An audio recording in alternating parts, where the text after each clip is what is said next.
जय हिंद दोस्तों। स्वागत है आपका अपने YouTube channel math with an Mukesh में, जिसमें कि हम लोग NCERT मैथ का अध्ययन कर रहे हैं और वर्तमान में क्लास 11th का 9th चैप्टर चल रहा है। हम लोग 9th चैप्टर का जितना भी थ्योरी एग्जाम्पल्स होता है वो ख़त्म कर चुके हैं और 9th चैप्टर में हम लोग 9.3 एक्सरसाइज पढ़ रहे हैं। इसमें इसका भी हम लोग थ्योरी पढ़ चुके हैं और इसमें हम लोग 9.3 एक्सरसाइज बना रहे थे, जिसमें से हम लोग 9 क्वेश्चन बना चुके हैं। क्वेश्चन नंबर 1 से लेकर के क्वेश्चन नंबर 9 तक हम लोग बना चुके हैं। ठीक है, आज हम लोग क्वेश्चन नंबर 10 से लेकर के जितना भी दिया हुआ हो क्वेश्चन, शायद कोई 17 क्वेश्चंस हैं, इन सारे क्वेश्चंस को हम लोग आज सॉल्व करेंगे। ठीक है, तो ज़्यादा समय वेस्ट न करते हुए हम लोग आते हैं, इस एक्सरसाइज को बनाते हैं। क्वेश्चन नंबर 10 से स्टार्ट करते हैं और इसको बनाने से पहले, जैसे हम आपको पहले बता ही चुके हैं कि कुछ थ्योरी आपको हम रिवीजन करवा देते हैं। ठीक है, इससे पिछला वीडियो में हम आपको बताए थे कि स्लोप क्या होता है, m द्वारा डिनोट किया जाता है। उसके बाद m बराबर क्या होता है, tan थीटा होता है। और m का फार्मूला अगर 2 पॉइंट आपको दिया हुआ हो तो क्या होता है, y2 माइनस y1 बटा x2 माइनस x1। ठीक है, और tan थीटा बराबर क्या होता है, m2 माइनस m1 बटा में 1 प्लस m1 इंटू m2 का मोड। ठीक है, आगे देखते हैं। इक्वेशन ऑफ लाइंस में हमने देखा था कि y अक्ष के समानांतर खींची गई रेखा का समीकरण होता है x is equal to B या x is equal to minus B. उसके बाद हमने देखा equation of line parallel to X axis, उसका इक्वेशन होता है y is equal to A या फिर y is equal to minus A. उसके बाद हमने देखा इक्वेशन ऑफ एक्स एक्सिस होता है y is equal to 0 and equation of y axis होता है x इज इक्वल टू 0। अब देखिए, उसके बाद हम लोगों ने क्या पढ़ा था, equation of line in point slope form. Point slope form में क्या होता है, इक्वेशन लाइन का y minus y zero is equal to x into x minus x zero. ठीक है, और 2 पॉइंट फॉर्म में इक्वेशन ऑफ लाइन होता है y minus y zero y minus y one बराबर y2 माइनस वाई वन बटा में x2 minus x one into x minus x one. ठीक है, उसके बाद स्लोप इंटरसेप्ट फॉर्म में इसका फार्मूला होता है किसका, इक्वेशन ऑफ लाइन का y is equal to M X plus C या फिर y is equal to m into x minus D, जहाँ c क्या है, y इंटरसेप्ट है और d क्या है, x इंटरसेप्ट है। ठीक है, उसके बाद इंटरसेप्ट फॉर्म में इक्वेशन ऑफ लाइन होती है x by a plus y by b is equal to 1। ये सारा हम रिकैप करा रहे हैं, ये सब प्रूफ हम कर चुके हैं। और equation of line in general form होता है A X plus B Y plus C is equal to 0। ठीक है, उसके बाद हमने पढ़ा था डिस्टेंस फार्मूला। अगर कोई लाइन दिया हुआ हो और और एक पॉइंट दिया हुआ हो, तो उस दोनों पॉइंट और लाइन के बीच का जो डिस्टेंस होता है उसे d द्वारा जनरली डिनोट किया जाता है और d बराबर होता है mod A X one plus B Y one plus C whole बट्टा में root over A square plus B square. ठीक है, जो कि आपके बोर्ड पर लिखा हुआ। Distance between two parallel lines क्या होती है, d is equal to C one minus C two बटा root over 1 plus M square, जब आपको स्लोप फॉर्म में इक्वेशन दिया हुआ हो तब। अगर जनरल फॉर्म में इक्वेशन दिया हुआ हो तब आप क्या करते हैं, डिस्टेंस बराबर distance between two parallel lines क्या होती है, C one minus C two mod C one minus C two बटा में root over A square plus B square. ये सारा फार्मूला हम लोग प्रूफ के साथ पढ़े हुए हैं, अभी सिर्फ आपको हम रिवीजन करवा रहे थे। चलिए अब चलते हैं हम लोग आगे। हम लोग क्वेश्चन नंबर 1 से क्वेश्चन नंबर 1 2 3 4 सब बना चुके हैं। क्वेश्चन नंबर 9 तक हम लोग बनाए हुए हैं, देख लीजिए, आपको पीडीएफ भी पीछे हम दिए हुए थे। अब आते हैं क्वेश्चन नंबर 10 में। ठीक है, क्वेश्चन नंबर 10 से हम लोग स्टार्ट करते हैं आज का सफर। आइए, क्या कह रहा है, prove that the lines through point इतना। ठीक, एक लाइन जो कि इससे होकर जा रही है आर पैरेलल टू द इतना इज इतना।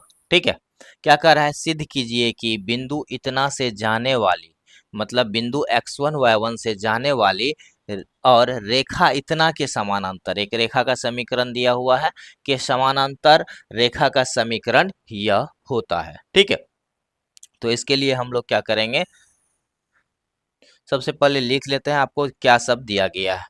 ठीक, according to question, yeah, given that क्या सब आपको दिया गया है कि एक पॉइंट है, coordinate of point is equal to आपको दिया गया है x1 y1। ठीक है, उसके बाद देखिए equation of given line, equation of given line, given line क्या दिया हुआ है, ax plus by plus c is equal to 0। ठीक है, आपको यह दिया गया है। इसको एक बार हम फिगर में थोड़ा सा कच्चा फिगर एक बना लेते हैं हम लोग, और उस पर इसको डिनोट कर लेते हैं तो समझने में आसानी होगी। सपोज कीजिए कि यह एक लाइन L है या L1 है, जिसका इक्वेशन आपको दिया गया है ax plus by plus c is equal to 0। ये एक इक्वेशन दिया गया है। उसके बाद देखिए क्या कह रहा है, बिंदु इतना से जाने वाली और इतना के समानांतर, मतलब कह रहा है कि यह जो रेखा L1 है, इस पर इसके समानांतर में एक रेखा गई हुई है L2, इसका नाम हमने रख लिया L2, और इस रेखा के समानांतर एक रेखा गई हुई है जो कि पॉइंट x1 y1 से जाती है, मतलब इस पर एक पॉइंट भी है जिसका कोऑर्डिनेट आपको दिया गया है p x1 y1। ठीक है, मतलब कि एक रेखा है जिसके समानांतर एक रेखा आपको दिया गया है, जिसके समानांतर दूसरी रेखा खींची गई है, और वह रेखा जो खींची गई है वह x1 y1 से गुजरती है। तो आपको प्रूफ करना है कि equation of line, equation of parallel line क्या होगा, इतना होगा। ठीक है, then prove that, then prove that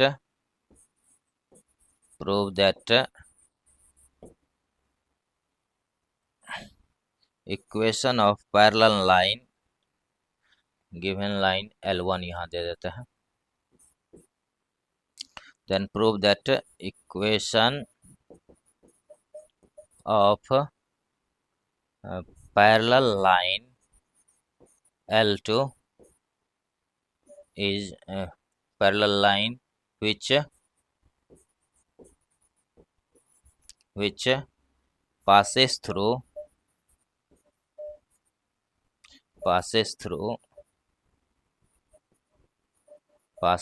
the point P x1 y1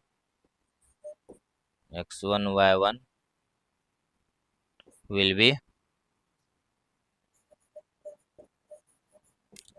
be क्या, a into x minus x1 plus b into y minus y1 is equal to 0। ठीक है, आपको यह प्रूफ करना है कि यह जो लाइन L2 है जो कि L1 के पैरेलल है और बिंदु x1 y1 से जाती है उसका इक्वेशन क्या होगा, यह होगा। ठीक है, इसको प्रूफ करने से पहले हम लोग क्या करते हैं, थोड़ा सा कुछ काम करेंगे। अब देखिए हमें क्या सब दिया हुआ है, इस लाइन का इक्वेशन दिया हुआ है, तो इससे हम स्लोप निकाल सकते हैं। प्रूफ में आ जाइए, प्रूफ में आ जाइए। Given equation of line, given equation of line L1 is क्या है, ax plus by plus c is equal to 0। अब देखिए हमें स्लोप निकालना है, यह किसका फॉर्म है, जनरल फॉर्म है लाइन, इक्वेशन ऑफ लाइन का, मतलब इक्वेशन ऑफ लाइन का यह जनरल फॉर्म है और इससे हमें स्लोप फाइंड करना है, तो हमें क्या करना पड़ेगा, इससे इसको स्लोप इंटरसेप्ट फॉर्म में तोड़ना पड़ेगा। तो मतलब क्या हो जाएगा, b y is equal to हम लोग क्या लिख सकते हैं, minus a x minus c, ठीक है, या इसी को लिख सकते हैं y is equal to minus a x बट्टा में b, अब माइनस सी बट्टा में b। अब देखिए कि अगर मान के चलिए कि y बराबर इतना हमें आ रहा है, तो इसका मतलब क्या हो जाएगा, m1 स्लोप बराबर क्या हो जाएगा, स्लोप m1 बराबर कितना हो जाएगा, माइनस ए बाय बी हो जाएगा क्या, क्योंकि जनरल फॉर्म क्या होता है, general form sorry slope intercept form क्या होता है, y is equal to M X plus C होता है नहीं। और यहाँ पर अब जब हम कंपेयर करेंगे तो एक्स क्या है, एक्स का कोफिशिएंट m है, तो यहाँ पर x का कोफिशिएंट क्या है, माइनस ए बटे बी है, तो मतलब m बराबर माइनस ए बटे बी। तो m क्या है, यहाँ पर स्लोप है ना, फर्स्ट लाइन का स्लोप था, इसीलिए हमने इसका नाम क्या रख दिया, m1 रख दिया। L1 का यह स्लोप है, इसलिए m1 रख दिया। So according to theory slope of parallel line will be क्या होगी, अब देखिए m2 इज इक्वल टू क्या होता है कि पैरेलल लाइन का स्लोप क्या होता है, फॉर पैरेलल लाइन स्लोप क्या हो जाती है, m1 is equal to m2 होती है, ठीक है। ये सब आपको हम याद कराने के लिए लिख रहे हैं, बार बार लिखते जाएंगे ना तो आपको याद हो जाएगी, ये इसको एग्जाम में लिखे ना लिखे उससे कोई फर्क नहीं पड़ता, लिख देंगे तो और थोड़ा अच्छा रहेगा। चलिए m2 बराबर हमें क्या हो जाएगा, माइनस ए बाय बी ही मिल जाएगा क्या, क्योंकि m1 का वैल्यू इतना है इसीलिए m2 का वैल्यू इतना हो गया। अब देखिए कि हमें क्या फाइंड करना था, equation of line L2 find करना था, तो equation of line equation of line equation of parallel line या रिक्वायर्ड लाइन दे सकते हैं, या पैरेलल लाइन, जो भी आपको इच्छा में हो, या फिर आप लिख सकते हैं equation of line L2, equation of parallel line which passes through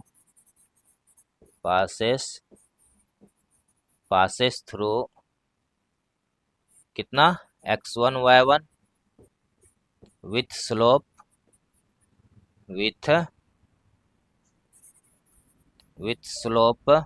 कितना minus a by b is क्या हो जाएगा।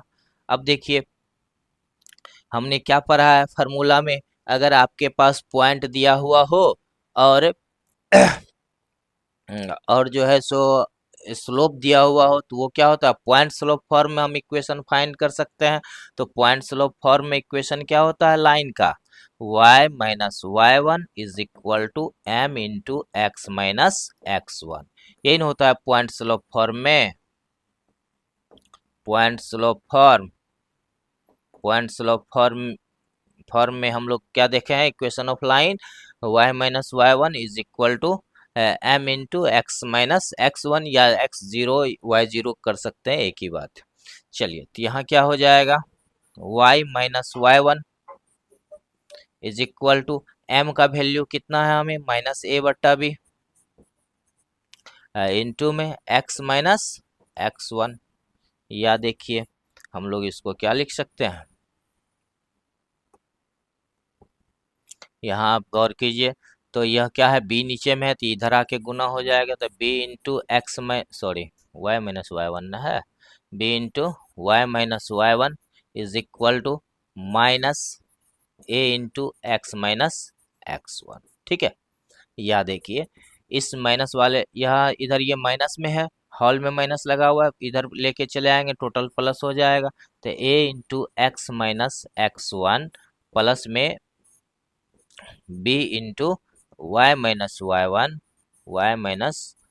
वन इज इक्वल टू क्या हो गया 0। यही तो प्रूफ करना था, LHS बराबर RHS प्रूफ्ड। ठीक है, एकदम आसान सा क्वेश्चन था, कहीं कोई कंफ्यूजन नहीं हुआ होगा आप लोग को। चलिए अब चलते हैं नेक्स्ट क्वेश्चन देखते हैं, क्वेश्चन नंबर 11। एक बार देख लें, वीडियो चल रहा है ना। ठीक है, चलिए क्वेश्चन नंबर 11 क्या कह रहा है इसको देखते हैं। क्या कह रहा है, two lines passing through the point इतना, ठीक है, intersect each other at angle 60 degree. The slope of line is to if if slope of one line is to find the equation of the other line। मतलब कह रहा है कि बिंदु इतना से जाने वाली दो रेखाएं परस्पर 60 डिग्री के कोण पर प्रतिच्छेदित करती है। ठीक है, मतलब क्या कह रहा है, एक बार इसका फिगर हम लोग जनरल फिगर बना लेते हैं जिससे कि समझने में आसानी हो हमें। अब देखिए क्या कह रहा है कि दो लाइंस है,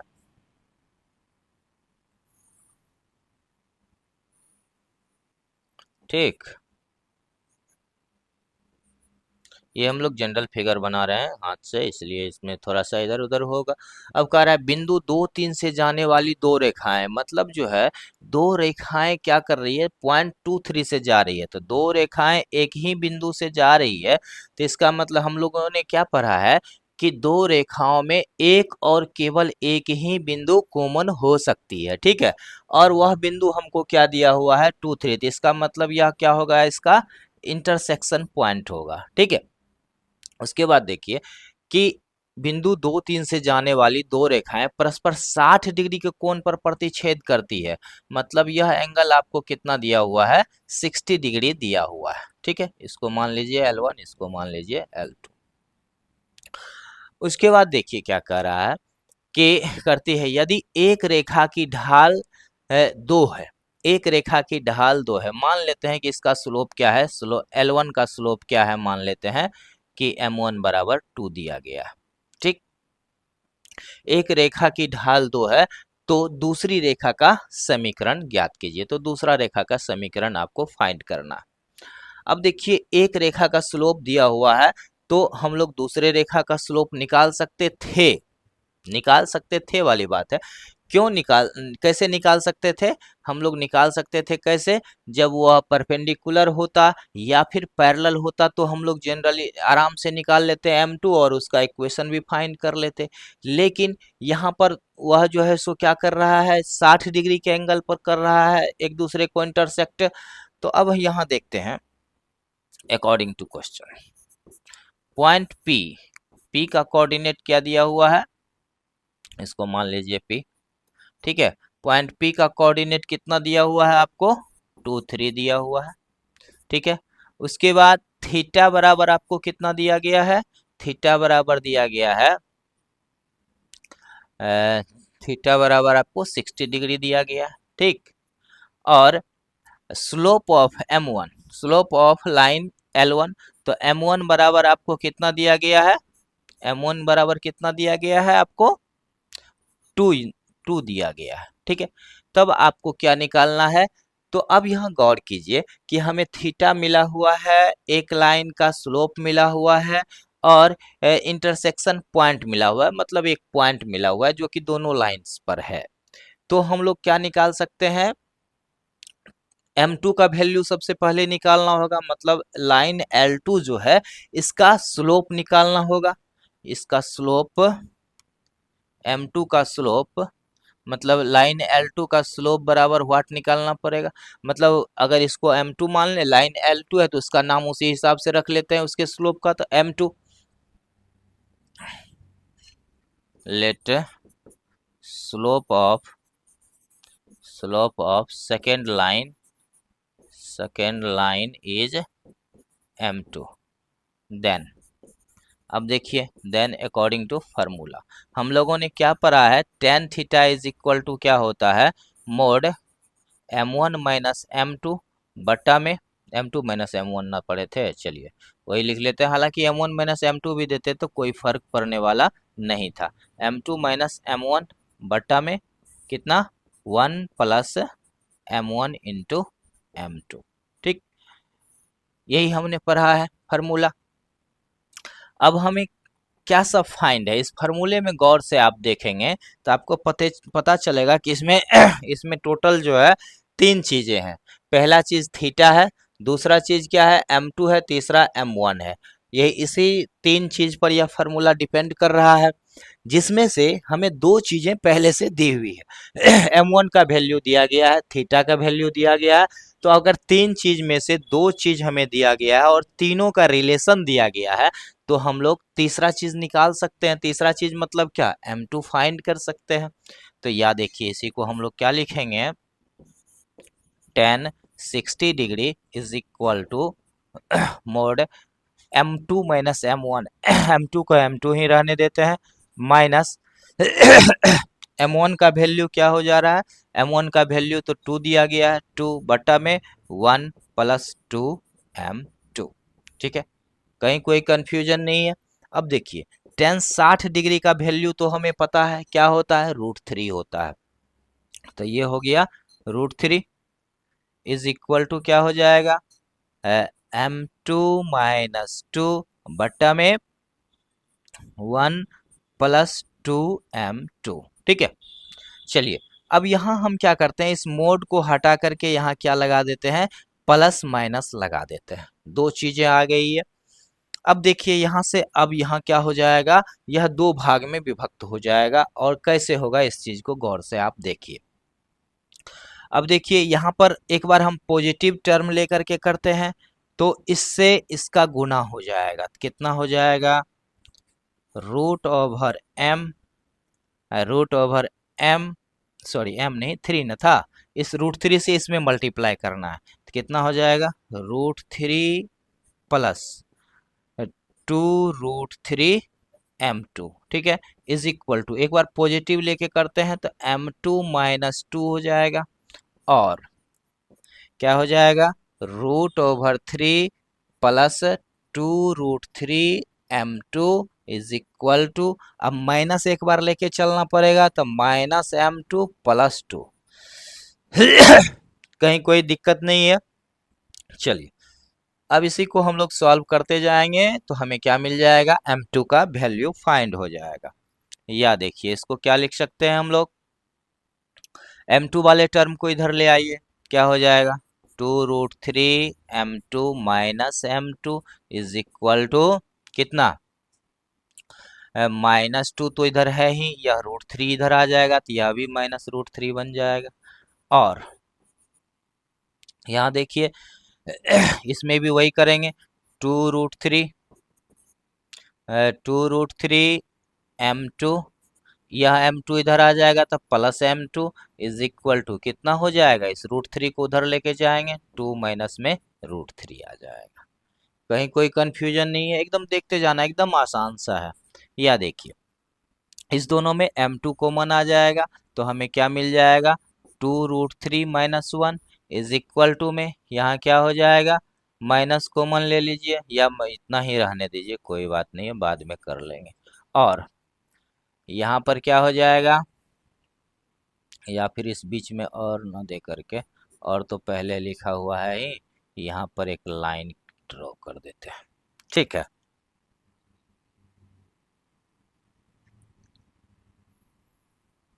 ठीक। अब देखिए यह क्या हो जाएगा, यहाँ पर इसको आप करेंगे तो इसमें भी m2 कॉमन आ जाएगा, तो यहाँ क्या बच जाएगा, 2√3 plus 1 is equal to 2 minus √3 बट्टा में, सॉरी बट्टा में अभी नहीं आया है, 2 माइनस √3 इसके बाद वाला टर्म में आएगा। अब देखिए इसको अगर हम तोड़ते हैं तो अब m2 बराबर कितना मिल गया हमें, -2 माइनस √3 बटा में 2√3 माइनस 1। ठीक है, या इधर हमको क्या आ जाएगा, m2 बराबर 2 माइनस √3 बटा में 2√3 प्लस 1। ठीक है, तो हमें m2 का 2 वैल्यू फाइंड हो चुका है। अब देखिए अब हमें क्या करना है, हमें इक्वेशन ऑफ सेकेंड लाइन निकालना था ना, जिसके लिए हमें m2 का वैल्यू मिल चुका है और उसका इक्वेशन अब फाइंड करना है, और पॉइंट तो हमको पहले से दिया गया है। देन या 9 देते हैं, 9 9 equation of second line, equation of line L2 which passes through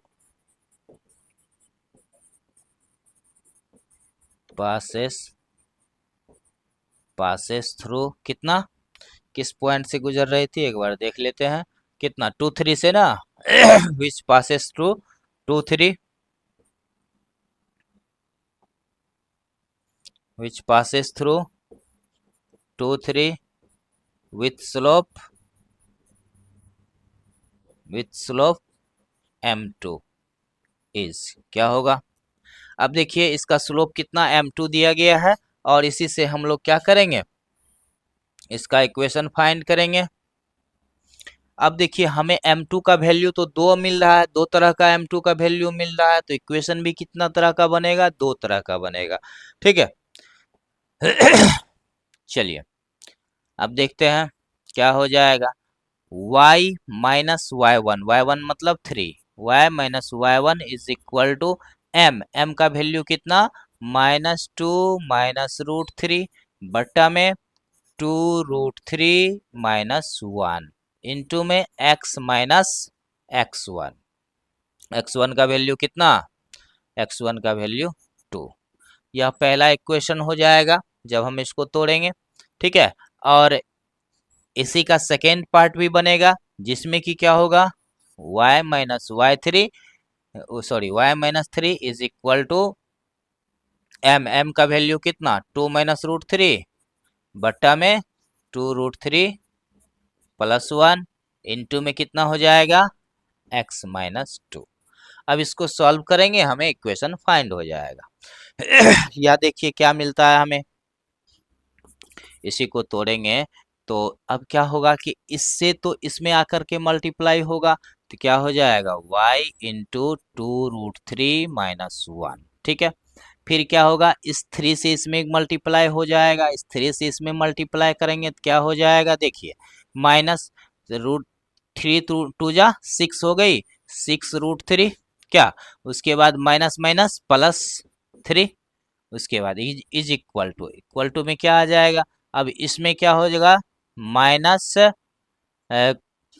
minus common ले लीजिए तो 2 प्लस √3 अंदर में बच जाएगा, इसमें x से गुना हो जाएगा, उसके बाद इसको -2 से जब मल्टीप्लाई करेंगे तो कितना हो जाएगा माइनस माइनस प्लस 4, और उसके बाद माइनस माइनस प्लस 2√3। कहीं कोई कंफ्यूजन नहीं हो रही है चलिए आगे चलते हैं हम लोग। अब देखिए यहाँ इसको y वाले टर्म को ऐसे रहने देते हैं 2√3 माइनस 1।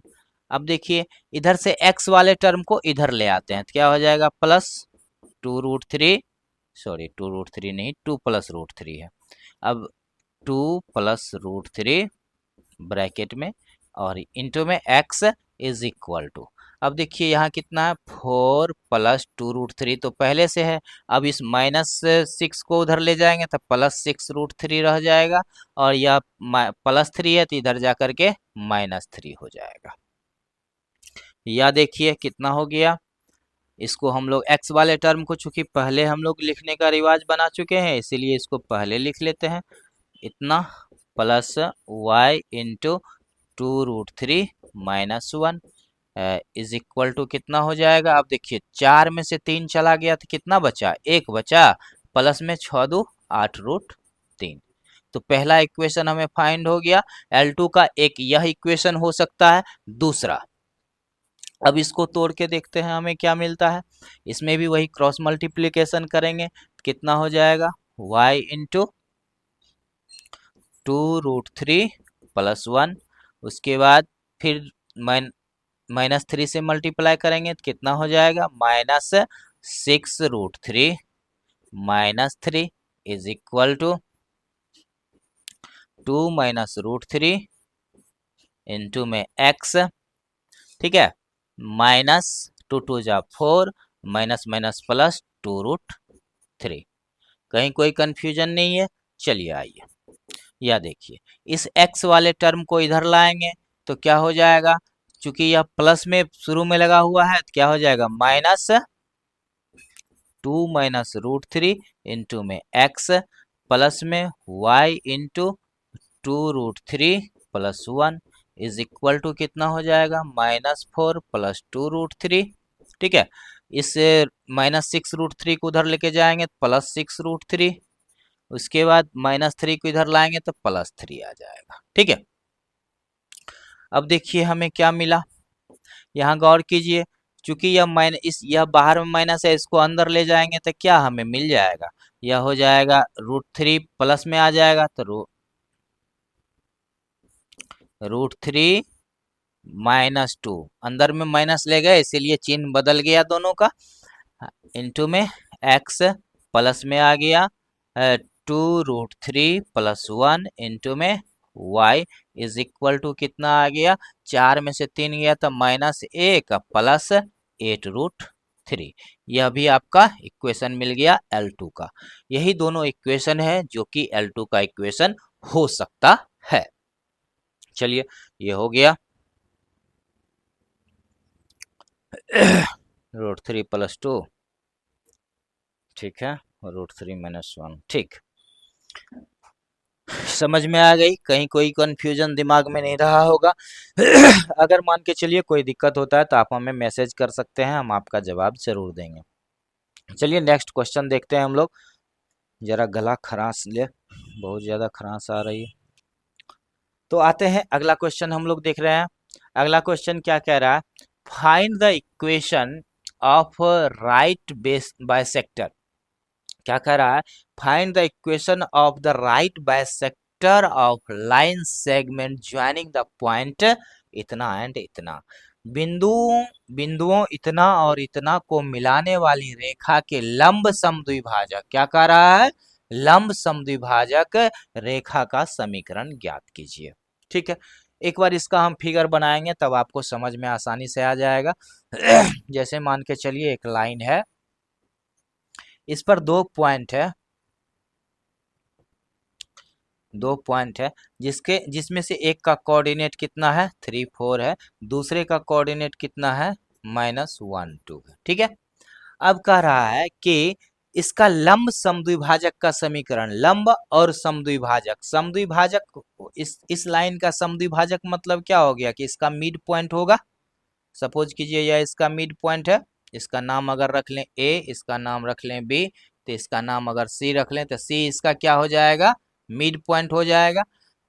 अब यह मिड पॉइंट है, उसके बाद क्या कि इस पर एक परपेंडिकुलर लाइन ड्रॉ की गई है, इसी मिड पॉइंट पर एक परपेंडिकुलर लाइन ड्रॉ की गई है।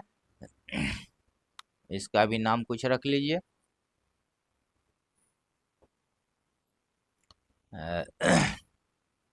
इसका नाम L रख लेते हैं। तो क्या कहता है कि इसका लंब समद्विभाजक का मतलब होता है कि वह लाइन जो इस पर परपेंडिकुलर भी हो और उसको बाइसेक्ट भी करता हो, मतलब जो है उसको दो भागों में बांटता भी हो। तो इस पर परपेंडिकुलर और बाइसेक्टर यह दोनों है, तो इसीलिए इसको क्या कहा जाता है, राइट बाइसेक्टर कहा जाता है। तो अब देखते हैं यहाँ इसका इक्वेशन ऑफ L निकालने के लिए हमें क्या सब चाहिए। एक तो हमें स्लोप चाहिए, दूसरा पॉइंट चाहिए, कम से कम यही चाहिए ना कि किसी भी लाइन का इक्वेशन फाइंड करने के लिए स्लोप और पॉइंट अगर मिल गया हमें तो हम उसका इक्वेशन हम फाइंड कर सकते हैं, या 2 पॉइंट मिल जाएगा तब भी फाइंड कर सकते हैं। तो इसमें हमें क्या सब मिल सकता है, आप देखिए जब आप गौर करेंगे तो यह लाइन सेगमेंट ए बी जो है, इस पर 2 पॉइंट आपको दिया गया है, तो इससे हम इसका स्लोप निकाल सकते हैं। ठीक, अगर स्लोप निकल जाएगा तो इस परपेंडिकुलर लाइन का भी स्लोप निकल जाएगा। उसके बाद चूंकि ए और बी का हमें कोऑर्डिनेट दिया हुआ है, तो इस लाइन सेगमेंट ए बी का हम लोग क्या कर सकते हैं, मिड पॉइंट का कोऑर्डिनेट निकाल सकते हैं, मतलब कोऑर्डिनेट ऑफ सी निकाल सकते हैं पॉइंट सी का इस फिगर के मुताबिक। चलिए, अकॉर्डिंग टू क्वेश्चन या according to figure? According to figure coordinate of A बराबर क्या हो गया आपको 3 4, कॉमा कोऑर्डिनेट ऑफ बी बराबर कितना हो गया -1 2, ठीक है। So coordinate of mid point, coordinate coordinate of mid point ना,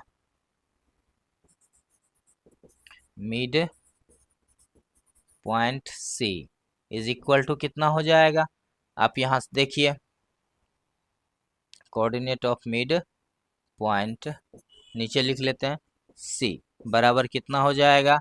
अब यहाँ गौर कीजिए, हम लोग फार्मूला पढ़े हुए थे, कितना 9 10th में ही पढ़े हुए थे, उसका रिवीजन हम 9.1 में भी करवाए आपको कि मिड पॉइंट का कोऑर्डिनेट क्या होता है y2 माइनस y1 बटा में x2 sorry y1 plus y2 but x1 plus x2 बटे 2, x1 प्लस x2 या x2 प्लस x1 कुछ भी बोले तो यहाँ लिख सकते हैं 3 प्लस माइनस -1 बटा में 2 कॉमा 4 प्लस में 2 बटा में 2, ये हो गया इसका coordinate.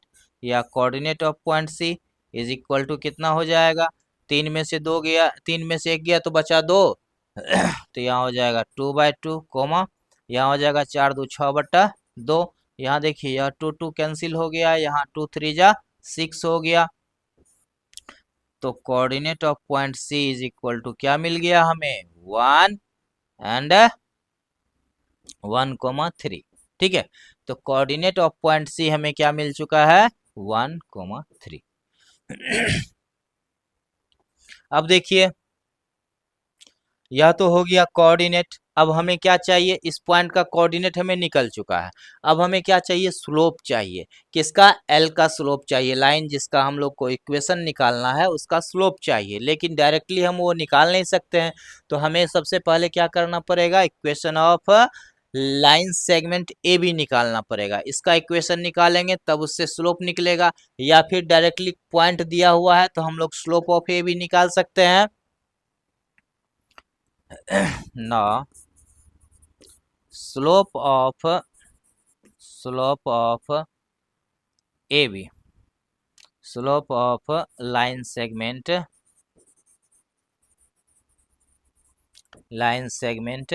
A B is equal to कितना हो जाएगा line segment A B is क्या हो जाएगा m1 बराबर कितना हो जाएगा y2 माइनस y1, अभी बताए थे इसका स्टार्ट करने से पहले, क्लास स्टार्ट करने से पहले हम आपको बताए थे इसका फार्मूला क्या होता है स्लोप का, y2 माइनस y1 बटा में x2 माइनस x1, तो क्या हो जाएगा 2 माइनस 4 बटा में -1 -3, ठीक है। या देखिए m1 बराबर कितना हो जाएगा 4 में से 2 चला गया -2 बटा 3 1 4 -4, ठीक है। यह माइनस माइनस कैंसिल 2 2 जा 4, या फिर m1 का स्लोप कितना हो गया 1/2 आ गया। हमें m1 line segment A B का स्लोप कितना मिल गया 1/2 मिल गया। अब देखिए हम क्या जानते हैं कि अगर दो लाइन परपेंडिकुलर हो, so slope of perpendicular line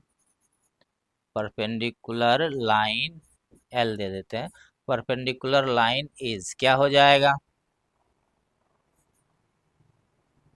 perpendicular line is slope of perpendicular line is क्या हो जाएगा m2 बराबर -1 बटा में 1/2, क्या होता है हम लोग क्या पढ़े हुए हैं m1 फॉर परपेंडिकुलर का अगर कंडीशन हो तो m1 गुना m2 बराबर क्या हो जाता है -1, या m2 बराबर कितना हो जाएगा -1 बटा m1 हो जाएगा। वही चीज का हम लोग यहाँ यूज करके इसको सॉल्व करेंगे। तो अब यहाँ देखिए m2 बराबर इतना हो गया, या फिर m2 बराबर कितना हो गया, इसको जब पलटेंगे तो कितना -2 हमें आ जाएगा, तो m2 का वैल्यू क्या आ गया -2 आ गया। अब गौर करते हैं न, सो equation of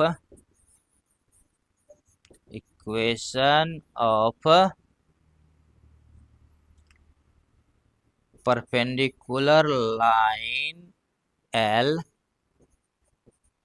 which passes through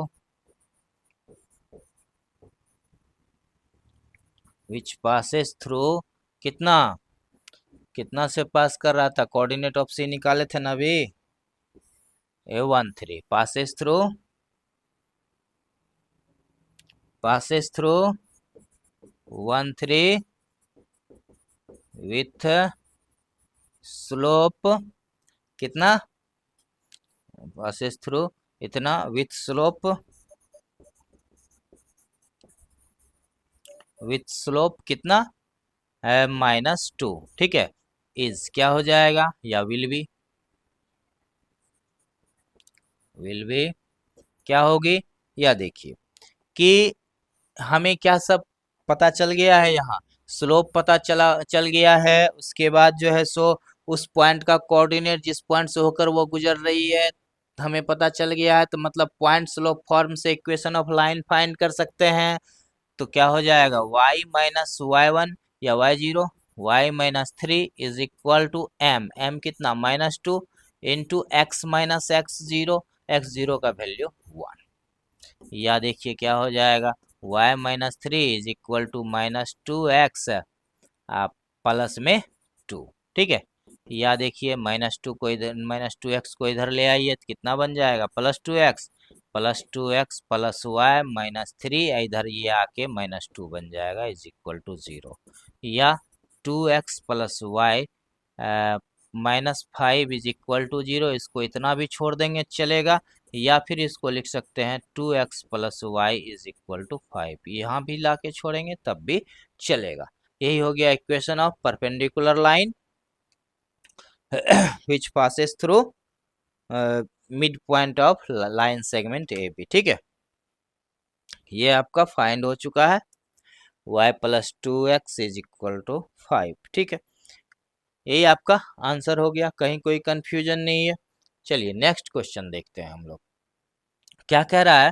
question number 13 आपका कह रहा है कि find the coordinates of foot, ठीक, coordinates of the foot of perpendicular, किसका, foot of perpendicular from the point इतना टू द लाइन इतना। मतलब क्या हुआ कि बिंदु इतना से रेखा इतना पर डाले गए लंब पाद का निर्देशांक ज्ञात कीजिए। इसका फिगर बनाते हैं तब आपको अच्छा से समझ में आ जाएगा क्या पूछ रहा है। पहले क्वेश्चन क्या पूछ रहा है ये समझिए, तब तो क्वेश्चन बनेगा ही। यहाँ देखिए कि सपोज कीजिए कि यह लाइन है जिसका नाम रख लेते हैं L1। अब देखिए कि यह लाइन है जिसका इक्वेशन आपको दिया गया है 3x, इसका इक्वेशन कितना दिया गया है, 3x minus 4y minus 16 is equal to 0, इतना दिया गया है आपका इक्वेशन। और क्या क्या कह रहा है कि बिंदु इतना से, अब एक पॉइंट है कहीं, एक पॉइंट मान के चलिए यहाँ है, और इसका कोऑर्डिनेट कितना दिया हुआ है, -1 3 दिया गया है, ठीक। बिंदु इतना से, इसको मान लेते हैं P, इतना से परपेंडिकुलर लाइन ड्रॉ की गई है। इस पर क्या किया गया है, एक परपेंडिकुलर लाइन ड्रॉ किया गया है। तो यह जो पॉइंट मान के चलिए यहाँ M हो गया, इस पॉइंट M पर मिल रहा है, तो पॉइंट M का कोऑर्डिनेट क्या होगा यह फाइंड करने आपको कह रहा है, ठीक है। तो चलिए ज्यादा समय वेस्ट न करते हैं हम लोग इसको आगे बढ़ाते हैं।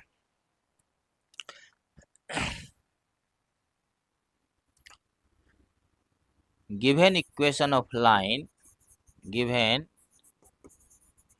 इक्वेशन ऑफ लाइन इज, क्या दिया हुआ है आपको, 3x minus 4y minus 16 is equal to 0, ठीक है। या देखिए इसी को हम लिख सकते हैं 3x minus 4y is equal to 16, इसको समीकरण 1 यहाँ मान लेते हैं तत्काल के लिए बाद में यूज आएगा। अब देखिए हमें क्या करना है कि इस लाइन का जो है सो अगर हम इक्वेशन फाइंड कर लें, देखिए गौर कीजिए, हमें यह जो दिया हुआ है लाइन, इसका इक्वेशन दिया गया है और इस पर एक परपेंडिकुलर लाइन ड्रॉ की गई है, उसका इक्वेशन हम फाइंड करेंगे पहले। इसका इक्वेशन निकलेगा कैसे? तो उसके लिए एक पॉइंट चाहिए जो कि हमें दिया हुआ है, लेकिन इसका स्लोप नहीं दिया हुआ है या दूसरा कोई पॉइंट नहीं दिया हुआ है। यहाँ आप सोचेंगे तो आपको पता चलेगा कि यह जो लाइन आप देख रहे हैं L1, इसका स्लोप हम निकाल सकते हैं क्या? क्योंकि इक्वेशन दिया हुआ है तो इसका स्लोप निकालेंगे तो क्या होगा? देखिए इसको और हम लिख सकते हैं किस तरह से कि -4y इज इक्वल टू कितना हो जाएगा, -3x प्लस 16 हो जाएगा। या देखिए y इज इक्वल टू क्या हो जाएगा, -3/-4x प्लस में 16/-4। अब देखिए यहाँ पर क्या हो जाएगा, माइनस माइनस कैंसिल हो जाएगा, यहाँ 4 4 जा 16 हो जाएगा, ठीक। तो यहाँ हमें क्या मिल जाएगा, y is equal to 3/4x -4, ठीक है। यहाँ तक तो हमें मिल गया। y का वैल्यू मतलब यह इक्वेशन अब बदल गया किसमें, स्लोप इंटरसेप्ट फॉर्म में आ गया। स्लोप इंटरसेप्ट फॉर्म में आ गया तो इससे हम क्या लिख सकते हैं, इससे हम स्लोप निकाल सकते हैं।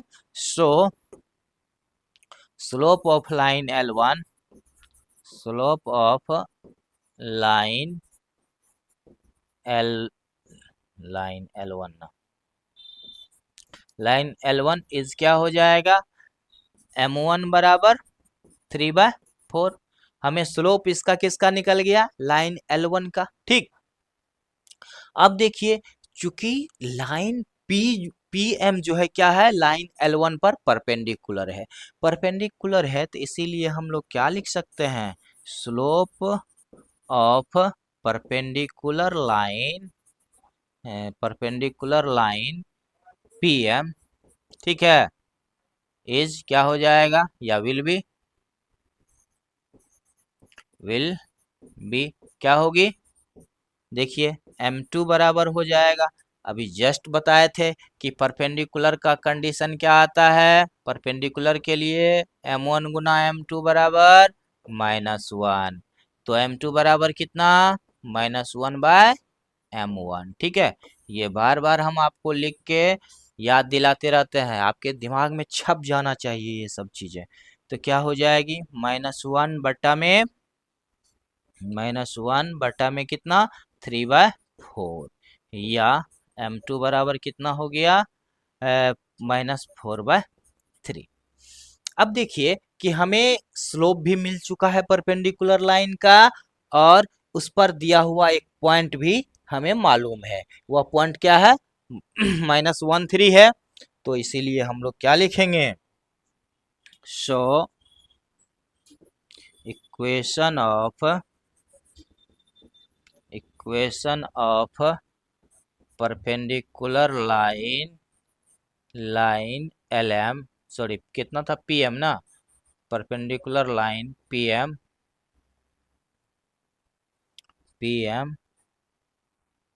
which passes through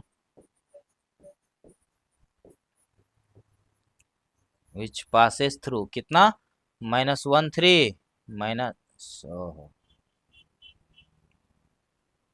-13 with slope कितना, कितना आया है, -4/3 आया है, तो -4/3 इज क्या हो जाएगी अब यहाँ गौर कीजिए आप, पॉइंट स्लोप फॉर्म में इसका इक्वेशन निकलेगा, क्या हो जाएगा, y-3 is equal to m कितना, -4/3 इंटू x-1 का वैल्यू कितना, -1 है तो यहाँ माइनस माइनस +1 हो जाएगा।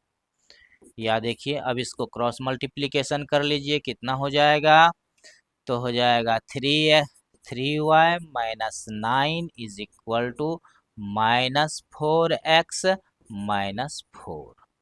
या देखिए x वाले टर्म को इधर ले आइए, तो 4x plus 3y is equal to -4 plus 9, या कितना हो जाएगा 4x plus 3y is equal to 5। इसको मान लेते हैं इक्वेशन सेकेंड। अब आप मन ही मन जरूर सोचते होंगे कि इतना देर से इक्वेशन फर्स्ट और सेकेंड हम लोग मान नहीं रहे थे और सारे क्वेश्चंस में, यहाँ हम लोग क्यों मान रहे हैं? तो यहाँ हम लोग मान रहे हैं, उसके पीछे रीजन है। क्या रीजन है कि हम लोग को क्या फाइंड करने के लिए क्वेश्चन में कह रहा है? क्वेश्चन में कह रहा है कि इस पॉइंट का कोऑर्डिनेट फाइंड कीजिए, और इस पॉइंट का कोऑर्डिनेट फाइंड करने का मतलब हुआ कि यहाँ के पॉइंट के लिए x और y का वैल्यू क्या होगा यह निकालना है। और x और y क्या है? दो चर संख्याएं हैं। दो चर संख्याओं का वैल्यू निकालने के लिए हमें क्या करना पड़ेगा? दो इक्वेशन लेना पड़ेगा। दो चर वाले एक घातीय समीकरण हो गया हुआ। दो चर वाले एक घातीय समीकरण को सॉल्व करने के लिए हमें क्या चाहिए? दो समीकरण चाहिए। इसीलिए पहला समीकरण हमें यहाँ मिला हुआ है, दूसरा समीकरण नीचे जो अभी देखे वो मिला हुआ था। अब देखिए इक्वेशन फर्स्ट और सेकेंड में क्या हो सकता है? इसमें 4 से गुना कर देंगे और उसमें 3 से गुना कर देंगे।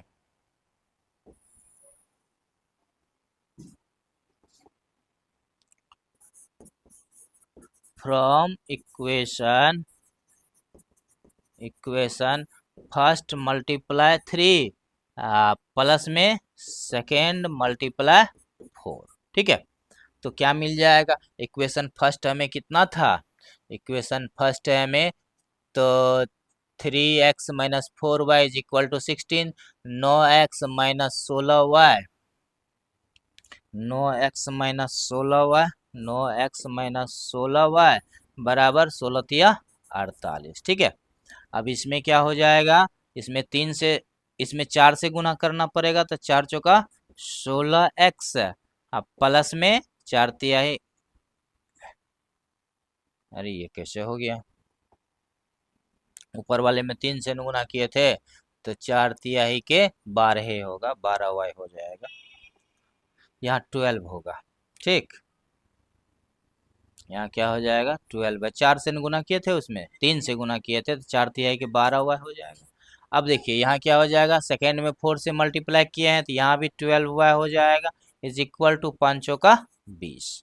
अब इसको हमने क्या किया है? ऐड किया है, तो ऐड करेंगे तो चिन्ह तो जैसा का तैसा रहेगा। अब देखिए -12y प्लस 12y कैंसिल हो गया, तो हमें क्या मिल गया? 16 9 25x इज इक्वल टू, इसको जब ऐड करेंगे तो हमें क्या मिल जाएगी? 8 6 68। ठीक है, या x का वैल्यू हमें कितना आ गया? 68/25। या हमें x का वैल्यू मिल गया। अब क्या करेंगे? इस x के वैल्यू को किसी भी इक्वेशन में पुट कर देंगे, तो हम यहाँ लिखते हैं पुटिंग द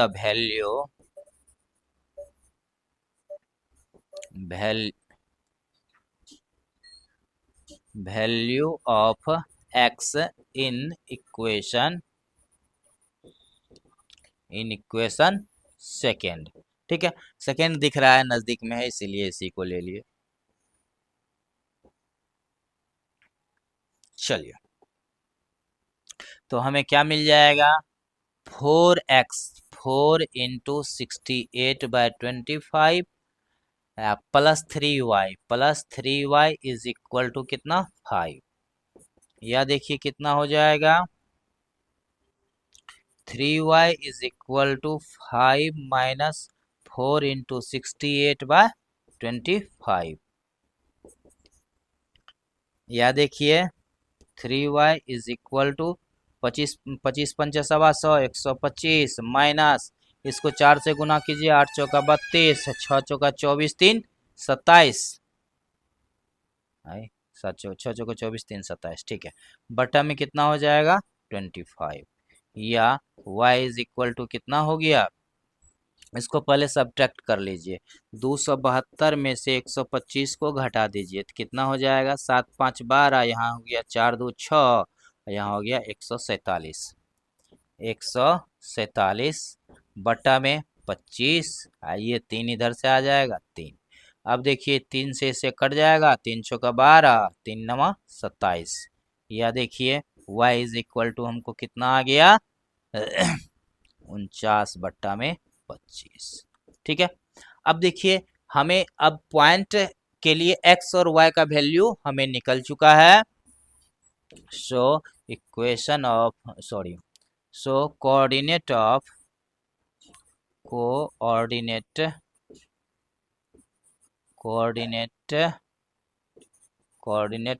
इंटरसेक्शन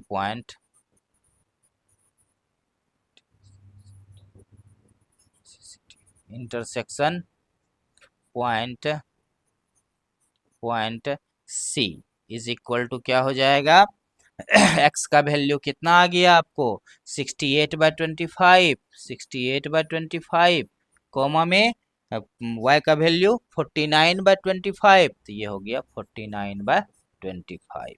यही आपका आंसर आ गया। यही कह रहा था कि इंटरसेक्शन पॉइंट आप फाइंड कीजिए। चलिए एक बार आंसर मिला लेते हैं। 68/25, आहा माइनस लगेगा ना, चूंकि ये माइनस वाला बड़ा था तो यहाँ लग जाएगा माइनस, ठीक है, यहाँ लग जाएगा माइनस।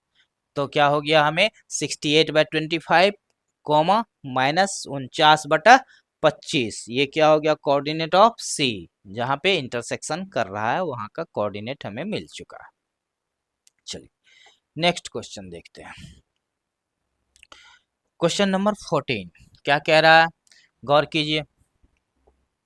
कह रहा है the perpendicular from the origin, क्या कह रहा है, ओरिजिन से परपेंडिकुलर खींचना है to the line y is equal to M X plus C, मतलब एक लाइन है y is equal to M X plus C जिससे कि एक परपेंडिकुलर लाइन ड्रॉ किया, जिस पर परपेंडिकुलर लाइन ड्रॉ किया गया है, कहां से, ओरिजिन से, meets at the point -1 to find the value of M and C, M और सी का वैल्यू फाइंड करना। चलिए इसको एक बार हम लोग फिगर बनाते हैं पढ़ते पढ़ते। क्या कर रहा है, मूल बिंदु से रेखा y बराबर एम एक्स प्लस सी पर डाला गया लंब, मान के चलिए हम लोग जनरल फिगर एक बनाते हैं और इसका नाम रख लेते हैं L1, और क्या कह रहा है कि इसका इक्वेशन क्या दिया हुआ, y is equal to M X plus C दिया गया, ठीक है। उसके बाद देखिए क्या कह रहा है, मूल बिंदु से इतना पर डाला गया लंब, मूल बिंदु मान के चलिए मूल बिंदु यहाँ है, इसका मूल बिंदु है तो इसका मतलब कोऑर्डिनेट इसका 0 0 हो जाएगा, इसका नाम O रहेगा। और इससे क्या किया गया है, इस पर लंब डाला गया है, किस पर, लाइन L1 पर, जिसका इक्वेशन है y बराबर एम एक्स प्लस सी, इस पर लंब डाला गया है। रेखा से बिंदु -1 2 पर मिलती है, अगर इस पॉइंट का नाम हम रख लें A, तो इसका कोऑर्डिनेट कितना दे रहा है, -1 2 दे रहा है, ठीक, इस पॉइंट का कोऑर्डिनेट कितना दे रहा है आपको, -1 2 दे रहा है, ठीक। अब देखिए तो m और c का वैल्यू फाइंड करने के लिए आपको कह रहा है m और c का वैल्यू फाइंड करना, कहीं कोई कंफ्यूजन नहीं है। चलिए अब यहाँ गौर कीजिए कि चूंकि यह जो लाइन है माइनस, इस पर एक पॉइंट है y इतना -1 2 है, तो इसका मतलब क्या हो जाएगा, इसका यह इसमें हम x और y के बदले में -1 2 रख सकते हैं। चलिए according to question equation of given line, equation of given line L1 is, क्या दिया हुआ है, y is equal to M X plus C, ठीक है। सो स्लोप बराबर, या चलिए इसको हटाइए, अब देखते हैं। अब यह क्या कर रहा है, इट पासेस थ्रू कितना, -1 2, इट पासेस थ्रू कितना, -1 2, या क्या हो जाएगा, 2 is equal to -x plus c, ओ -x हो जाएगा, -m ना, x का वैल्यू -1 ना, तो -m प्लस सी, ठीक है। या इसी को हम लोग क्या लिख सकते हैं, c minus m is equal to 2, इसको इक्वेशन हम लोग मान लेते हैं फर्स्ट, ठीक है। अब देखिए कि इक्वेशन ऑफ लाइन इतना है ना, न चूंकि slope of line m line L1 is कितना m is m then slope of perpendicular line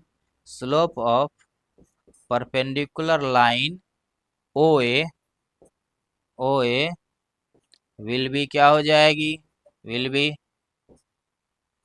कितना -1/m होगा। क्यों होगा, याद कीजिए क्या होता है परपेंडिकुलर के कंडीशन में, परपेंडिकुलर के कंडीशन में होता है m1 गुना m2 बराबर में -1 या m2 बराबर कितना -1/m1। यहाँ m1 के बदले में m है तो यहाँ क्या हो जाएगा m2 का वैल्यू कितना हो जाएगा -1/m हो जाएगा। कहीं कोई कंफ्यूजन नहीं। अब देखिए, अब हम लोगों को OA का जो है सो क्या मिल चुका है, स्लोप मिल चुका है। और स्लोप मिल चुका है तो हम लोग क्या कर सकते हैं इसमें, या फिर देखिए स्लोप यहाँ निकालने की आवश्यकता नहीं थी हमें ना, ये डायरेक्टली हम लोग निकाल सकते थे। चलिए देन यहाँ दे ओहो, चलिए स्लोप निकाल ही दिए हैं तो अब इसी का यूज कर लेते हैं। अब देखिए slope of OA is equal to इतना, again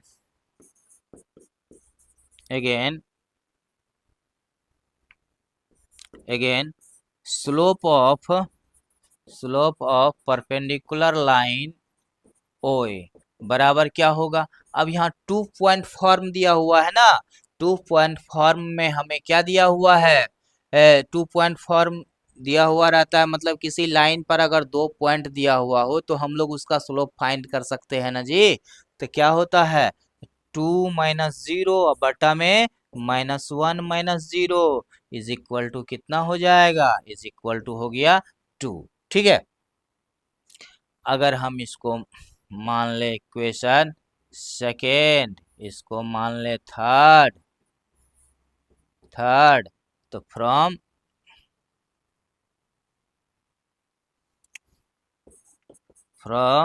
equation second and third, अब देखिए हम लोग सेकेंड और थर्ड में क्या देख रहे हैं कि दोनों स्लोप जो है क्या है OA का ही ना स्लोप है जी, -1/m और -2 दोनों OA का ही तो स्लोप हमने निकाला है, तो यह दोनों क्या हो जाएगा, इक्वल हो जाएगा, -1/m इज इक्वल टू -2, या देखिए -2m इज इक्वल टू -1, या m बराबर कितना हो गया -1/में -2, माइनस माइनस कैंसिल हो गया क्या, तो हमें क्या मिल गया, इसीलिए या m बराबर कितना आ गया हमको 1/2 आ गया, m का वैल्यू हमें क्या आ गया 1/2 आ गया। अगर हमें m का वैल्यू निकल चुका है तो हम क्या कर सकते हैं, इस m का वैल्यू जो है अगर इक्वेशन फर्स्ट में रखें, देखिए c - m बराबर 2 दिया हुआ है, अगर इसको इक्वेशन फर्स्ट में हम रख दें वैल्यू इसका m का, तो क्या हमें c का वैल्यू निकल जाएगा, पुटिंग द वैल्यू ऑफ कितना m इन इक्वेशन फर्स्ट में हम लोग क्या करते हैं m का वैल्यू पुट कर देते हैं, तो हमें क्या मिल जाएगा c - m is equal to 2, या देखिए यहाँ m का वैल्यू 1/2 था, एक आंसर ये आ गया है आपको। अब इसमें पुट करेंगे तो हमें c का वैल्यू मिल जाएगा, क्या हो जाएगा c - 1/2 इज इक्वल टू 2, या देखिए c is equal to 2 plus 1/2, तो इसका एलसीएम ले लेंगे कितना हो जाएगा 2 हो जाएगा, 2 2 जा 4 प्लस 1, या c इज इक्वल टू कितना आ गया 4 1 5/2। ठीक है, यहाँ हो गया 5/2। यही आपका आंसर आ गया। एक आपको एम और सी का वैल्यू फाइंड करना था, एम का वैल्यू 1/2 आ गया और सी का वैल्यू 5/2 आ गया, ये फाइंड करना था। देखिए क्वेश्चन में आपका क्वेश्चन यहाँ है, देखिए डाला गया लम, तो एम और सी का मान ज्ञात कीजिए। एम और सी का मान हमें निकल चुका है, कहीं कोई कंफ्यूजन नहीं है। चलिए नेक्स्ट क्वेश्चन देखते हैं, इससे पहले एक बार हम वीडियो देख लें, चल रहा है ना। चलिए ठीक है, अब देखिए क्वेश्चन नंबर 15 क्या कह रहा है। क्वेश्चन नंबर 15 कह रहा है कि if P and Q are, क्या कह रहा है, if P and Q are the lengths of perpendicular from the origin to the line इतना एंड इतना, ठीक है, रिस्पेक्टिवली प्रूव दैट इतना इज इक्वल टू इतना। ठीक है, क्या कह रहा है, P और Q, यदि P और Q क्रमशः मूल बिंदु से रेखाओं इतना और इतना पर डाला गया लंब है, तो इनके लंब की लंबाई यहाँ है, तो सिद्ध कीजिए कि इतना बराबर इतना।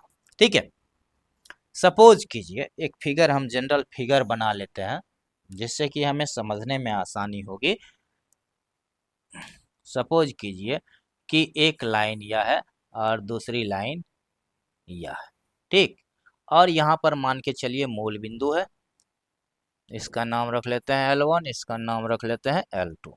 इसका इक्वेशन आपको दिया गया है कितना, इसका इक्वेशन दिया गया है x cos थीटा, क्या दिया गया है, x cos theta minus y sin theta is equal to k cos 2 theta.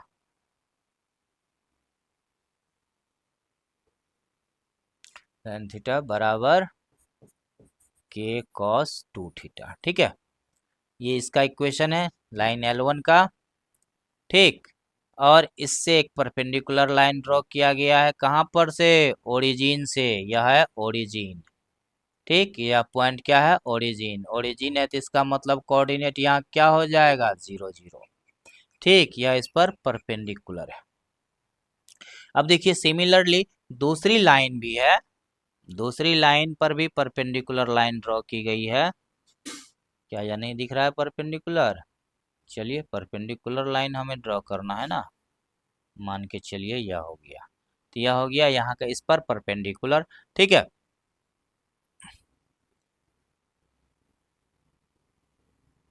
अब देखिए कि इसका इक्वेशन क्या दिया गया है, x sec theta plus y cosec theta, इसका इक्वेशन दिया गया है x sec theta x sec theta plus y cosec theta is equal to कितना, k, is equal to k। इस लाइन का इक्वेशन दिया गया है, ठीक, यह इस लाइन का इक्वेशन है। और क्या कह रहा है कि P और Q, मतलब यह डिस्टेंस आपको कितना दिया गया है, P दिया गया है, और यह डिस्टेंस आपको क्या दिया गया है, Q दिया गया है। इसको अगर हम मान ले OR, ये इस पॉइंट को R मान ले, इस पॉइंट को S मान ले, तो OR बराबर आपको P दिया गया है और OS बराबर आपको क्या दिया गया है, Q दिया गया, ठीक। तो सिद्ध करना है कि इतना बराबर इतना, कहीं कोई कंफ्यूजन नहीं है, क्वेश्चन समझ में आ गया। एक बार फिर से देख लीजिए, आपको कह रहा है कि एक लाइन L1 है, या उसका नाम हमने L1 रखा, एक लाइन है जिसका इक्वेशन इतना है, उस पर जो परपेंडिकुलर लाइन ड्रॉ की गई है, कहाँ से, ओरिजिन से, वह क्या है, P है, ठीक। उसके बाद दूसरी लाइन है L2 जिस पर की परपेंडिकुलर लाइन ड्रॉ की गई है ओरिजिन से ही, उसका लेंथ कितना है, Q है, तो आपको प्रूफ करना है इतना इज इक्वल टू इतना। ठीक है, चलिए आते हैं according to question, equation of, या अकॉर्डिंग टू फिगर ले लीजिए, according to figure, according to figure, equation, equation of line L1, equation of line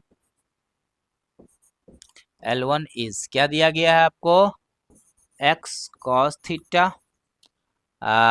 minus y sin theta is equal to k cos 2 theta. ठीक है, k cos 2 theta इतना दिया गया है। So distance between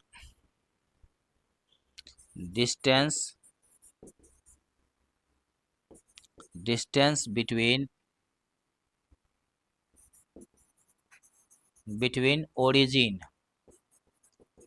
origin मतलब मूल बिंदु, origin and एवब line, origin and line L2 and line L1 is क्या हो जाएगा।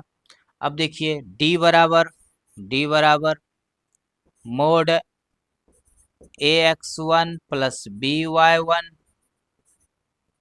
प्लस C बटा में root over A square plus B square होगा। ठीक है, अब देखिए कि यहाँ पर D का वैल्यू आपको क्या दिया गया है, P दिया गया है, तो D के बदले में हम यहाँ P दे देते हैं बराबर में मोड A के बदले में यहाँ क्या आएगा, cos थीटा आएगा, तो यहाँ हो जाएगा cos थीटा इंटू x1 का वैल्यू क्या हो जाएगा, x1 मतलब ओरिजिन से न जा रहा है जी, ओरिजिन मतलब क्या, कोऑर्डिनेट उसका 0 0, तो कोऑर्डिनेट मतलब x1 का वैल्यू 0, तो गुना में कितना हो गया 0, प्लस में b का वैल्यू कितना माइनस साइन थीटा इंटू गुना में कितना हो जाएगा 0।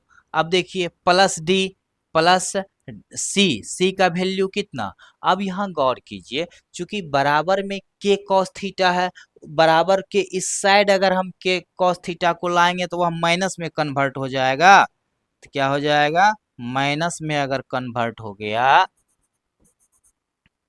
तो इतना बराबर के इस साइड अगर लेके चला है तो इतना बराबर 0 हो गया, तो सी का वैल्यू हमें क्या आ गया माइनस के कॉस थीटा, तो यहाँ हो गया माइनस के कॉस 2 थीटा है। चलिए बटा में रूट ओवर कितना cos square theta plus minus sine theta का होल स्क्वायर। ठीक है, अब इसको थोड़ा ऊपर खींच लेते, या देखिए कितना आ जाएगा हमें P इज इक्वल टू, अब यहाँ देखिए यह तो जीरो से इस दोनों में मल्टीप्लाई है तो यह तो जीरो हो ही जाएगा, तो यहाँ हो जाएगा माइनस के कॉस 2 थीटा, इसमें मोड लगा देंगे बटा में, अब यहाँ देखिए कॉस स्क्वायर थीटा यहाँ पर साइन स्क्वायर थीटा हो जाएगा, तो cos square theta plus sine square theta क्या होता है 1 होता है, तो यहाँ रूट ओवर क्या आ गया 1 आ गया। कहीं कोई कंफ्यूजन नहीं, या इसी को हम लोग क्या लिख सकते हैं P या squaring both side by squaring both side, दोनों तरफ हम स्क्वायर कर लेते हैं तो हमें क्या मिल जाएगा P square is equal to, square कर लिए तो प्लस माइनस का झंझटे न खत्म हो गया, स्क्वायर हो गया तो प्लस माइनस सब प्लस बन गया, तो बराबर कितना हो गया के स्क्वायर कॉस स्क्वायर 2 थीटा, इसको मान लीजिए इक्वेशन फर्स्ट। कहीं कोई दिक्कत नहीं है। Again again given equation of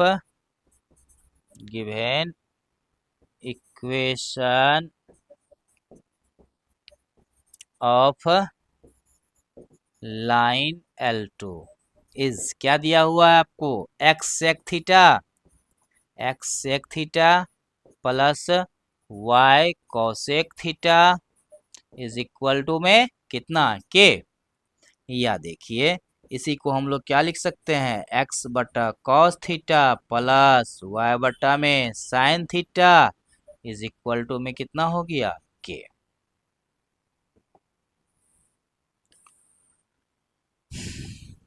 या देखिए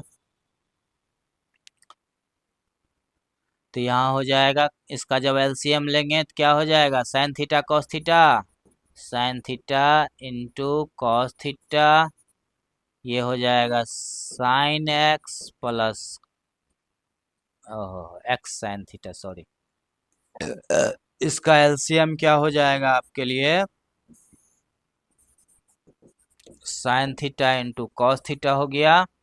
उसके बाद देखिए इसमें ये हो जाएगा x sine theta plus Y cos theta is equal to k.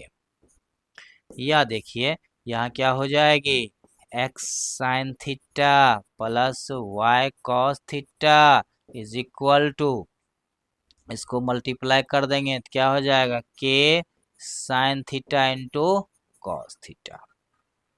या देखिए इसको जब हम इधर ले आएंगे तो क्या हो जाएगा, x sine theta plus Y cos theta minus के sine theta into cos theta बराबर में 0।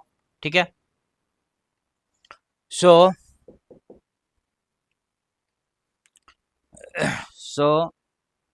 Distance between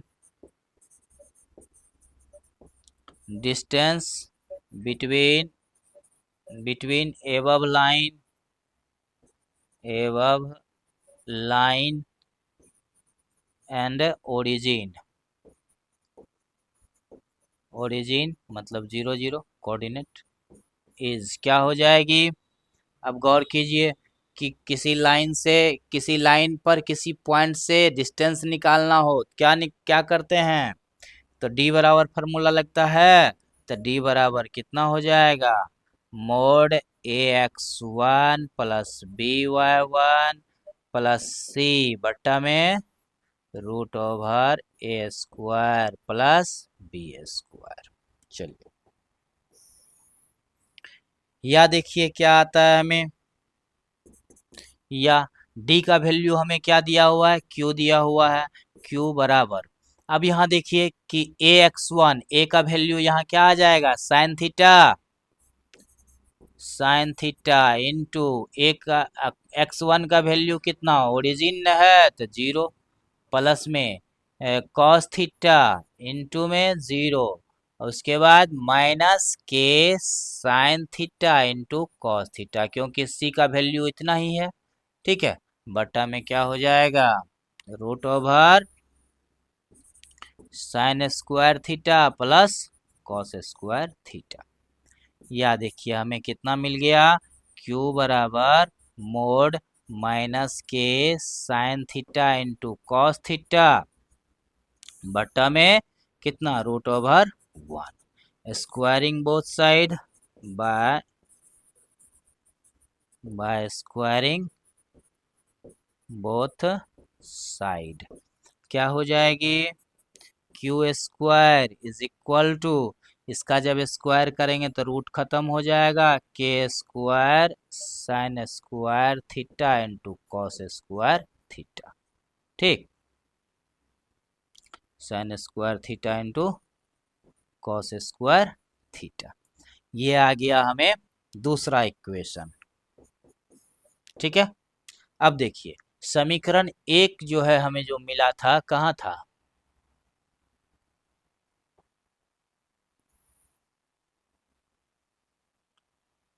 squaring both side कहाँ किए थे, यहाँ ना। तो यहाँ हमें क्या मिला था, पी स्क्वायर बराबर इतना, और समीकरण 2 में उतना मिला, तो समीकरण 1 और 2 को जोड़ दीजिए तब ना हमको मिलेगा, from equation first plus second,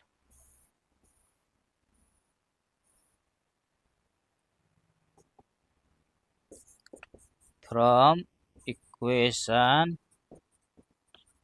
first plus second, हमें क्या दिया हुआ है फर्स्ट में, पी स्क्वायर, यहाँ सेकेंड वाला क्यू स्क्वायर बराबर में पी स्क्वायर का वैल्यू कितना आया है, पी स्क्वायर का वैल्यू है K square cos square two theta, K square cos square two theta, cos square two theta, उसके बाद प्लस में K square sine square two theta, sine square theta into में cos square theta. ठीक है, चलिए अब देखिए हम लोग और क्या कर सकते हैं। यहाँ देखिए कि यहाँ पर हो गया पी स्क्वायर ना,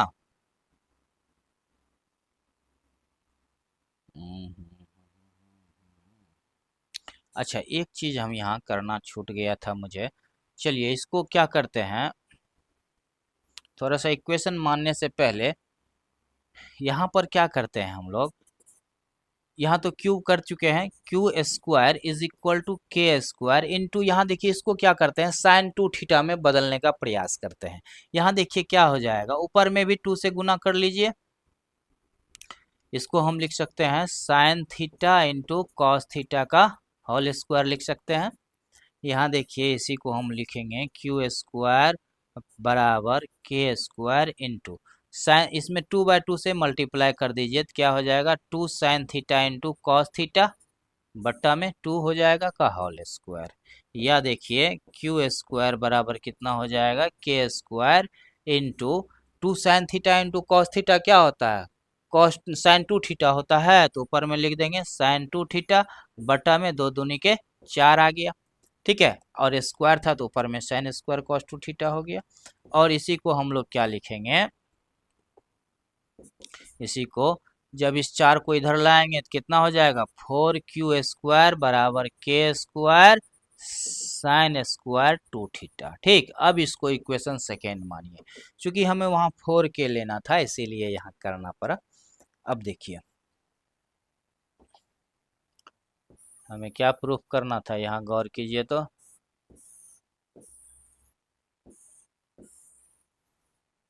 देखिए सब कहेंगे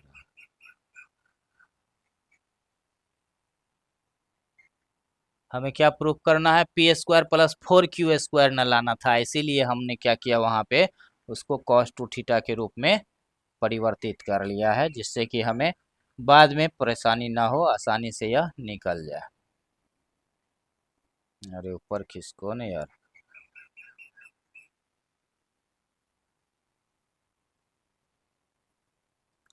हाँ अब चलिए अब क्या करते हैं हम लोग, फ्रॉम इक्वेशन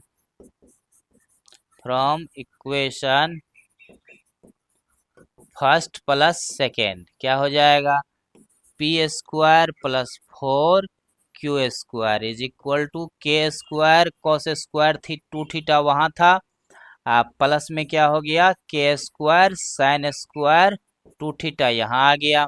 या देखिए क्या हो जाएगा P square plus 4 Q square is equal to के स्क्वायर कॉमन ले लेंगे तो cos square 2 theta plus sine square 2 theta मिल गया बराबर, या क्या हो जाएगा P square plus 4 Q square बराबर में के स्क्वायर, क्योंकि इसका वैल्यू तो 1 आ गया, सो एल एच एस बराबर में आर एच एस रूट हो गया। कहीं कोई दिक्कत नहीं है, आसानी से समझ में आ गई होगी सबको। यहाँ देखिए यहाँ 4 क्यू स्क्वायर हम ना करते तब भी हम बना सकते थे, क्या करते हम लोग एल एच एस लेते, एल एच एस से हम लोग निकालते, फिर हमें आर एच एस आसानी से मिल जाता। ठीक है, एक बार देख लेते हैं हमने इक्वेशन फर्स्ट में कुछ गड़बड़ तो नहीं किया है ना, क्या है कि एक बार दिमाग में आ रहा था, चेक कर ले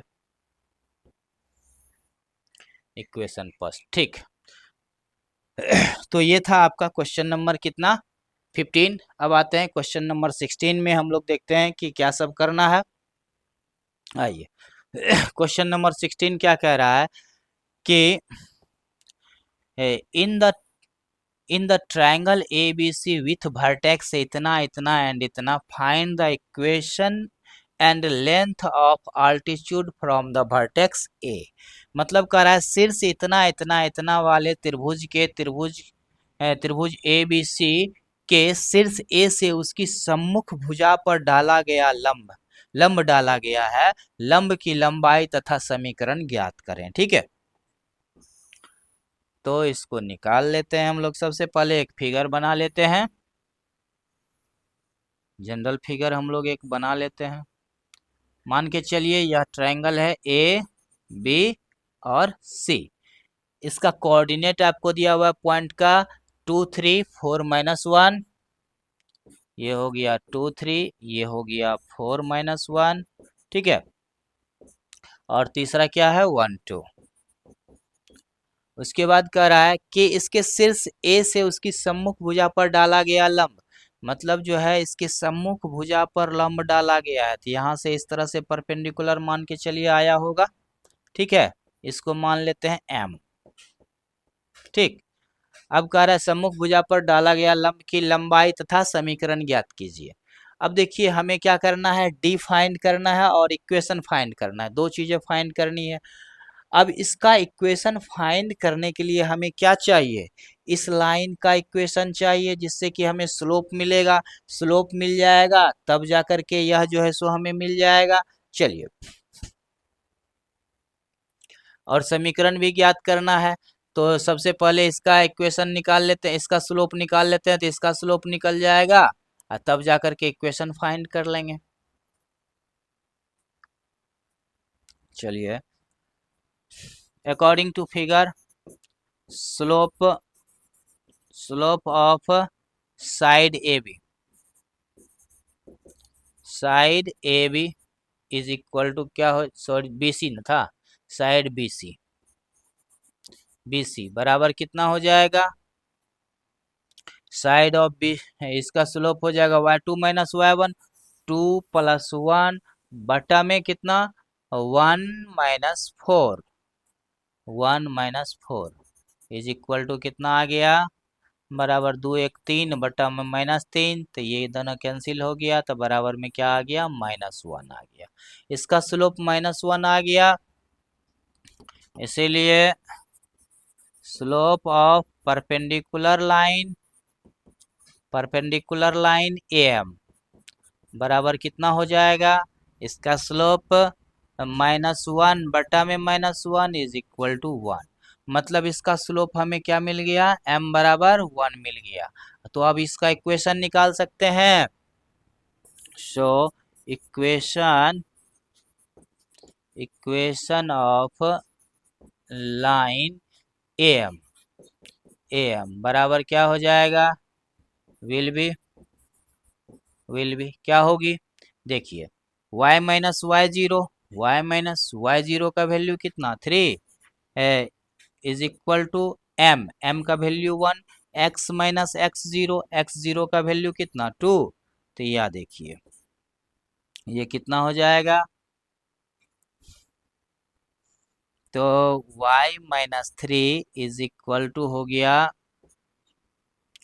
x माइनस 2, या इसी को लिखेंगे x माइनस वाई, इस सब को उधर ले गए ना, -2 प्लस 3 इज इक्वल टू 0, या x minus y plus 1 is equal to 0, या इसी को हम लोग क्या लिख सकते हैं, y माइनस एक्स बराबर 1, यह भी हो सकता है इसका इक्वेशन, यह भी हो सकता है, कहीं छोड़ दें चलेगा, ठीक है।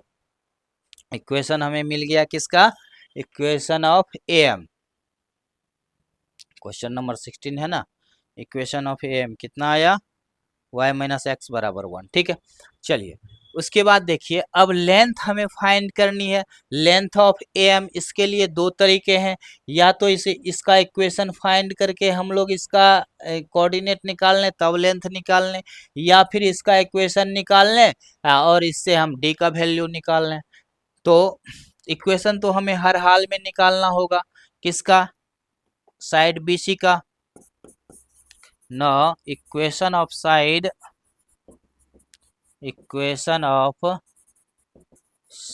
BC इज क्या होगी, y minus y1,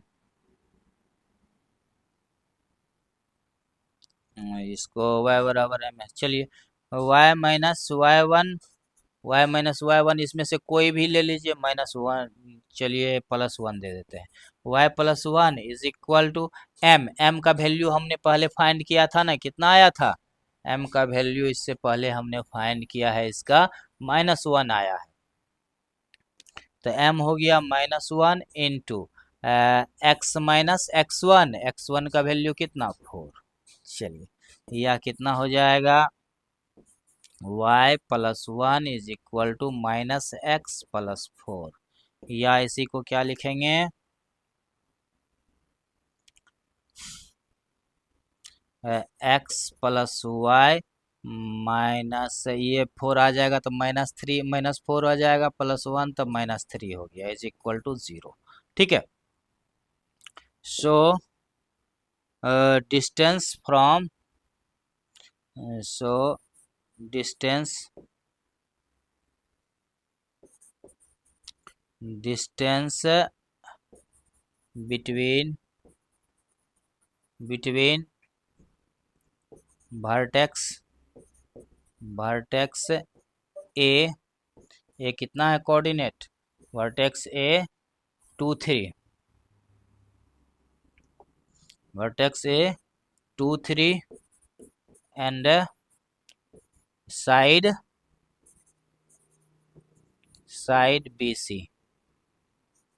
BC will be कितनी होगी, D बराबर कितना, AX1, ए का वैल्यू 1, X1 का वैल्यू 2, तो 1 इंटू 2 प्लस 1 इंटू 3 माइनस में 3 बट्टा में कितना, बट्टा में √1² प्लस 1², या D बराबर कितना हो जाएगा, 2 प्लस 3 माइनस 3 बट्टा में √2, या D बराबर कितना हो जाएगा,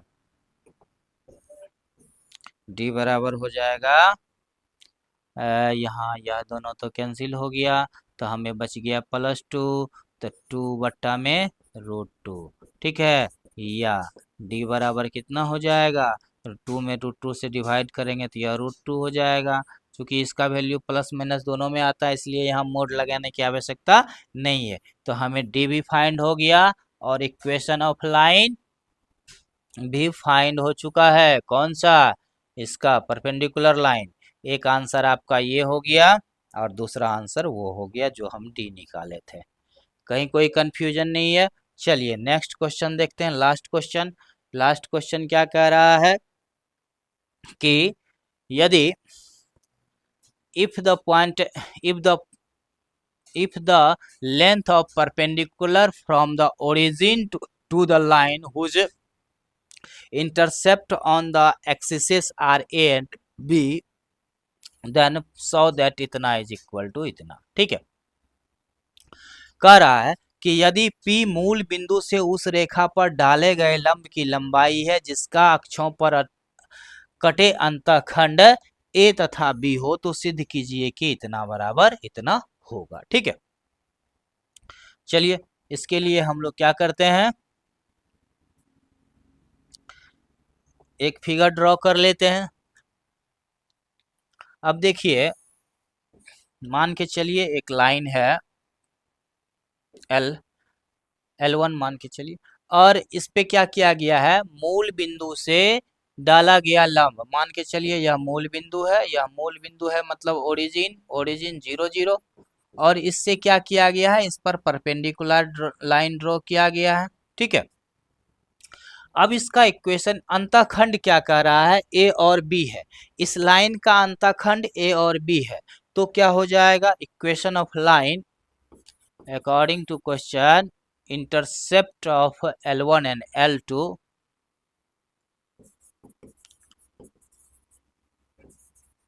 intercept of x-axis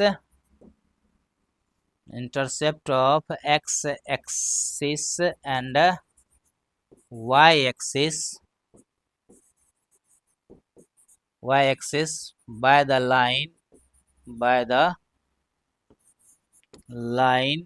L is कितना, A and B, so A and B है, स्मॉल b है ना, so इक्वेशन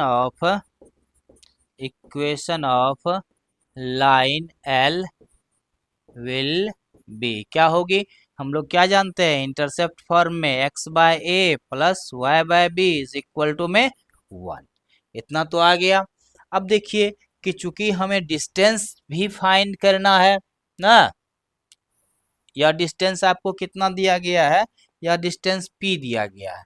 तो डिस्टेंस वाले फार्मूला के लिए हमें या तो स्लोप फॉर्म में इक्वेशन चाहिए या फिर जनरल फॉर्म में चाहिए। तो इसको हम लोग क्या करेंगे, जनरल फॉर्म में ले आएंगे। तो इसका एलसीएम ए बी, यहाँ हो जाएगा B x plus A y is equal to 1, या इसी को लिख सकते हैं B x plus A y is equal to A B. ठीक है, या इसी को लिखेंगे B x plus A y minus A B is equal to 0।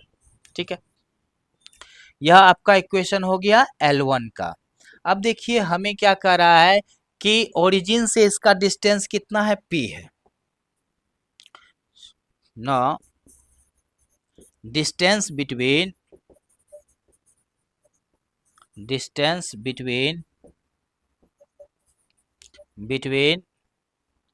Line L and origin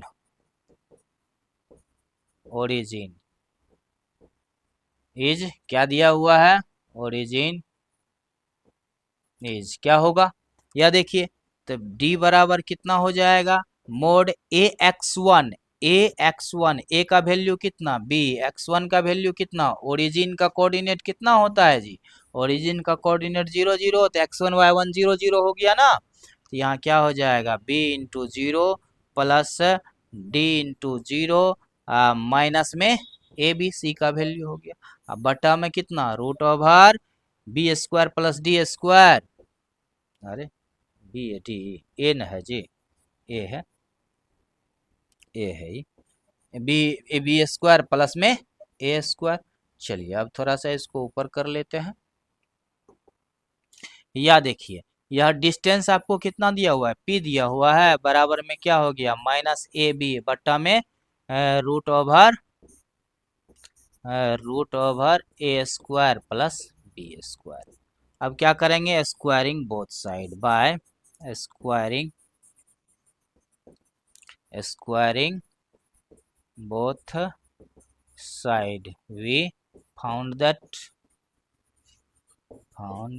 that हम लोग क्या पाते हैं, गौर कीजिए, यहाँ हो जाएगा P square is equal to कितना, इसका जब स्क्वायर करेंगे तो कितना हो जाएगा, ए स्क्वायर बी स्क्वायर बटा में यहाँ का रूट खत्म हो जाएगा, तो हो जाएगा ए स्क्वायर प्लस में B square.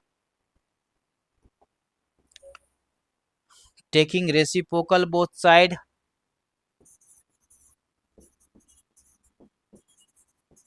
Reciprocal both side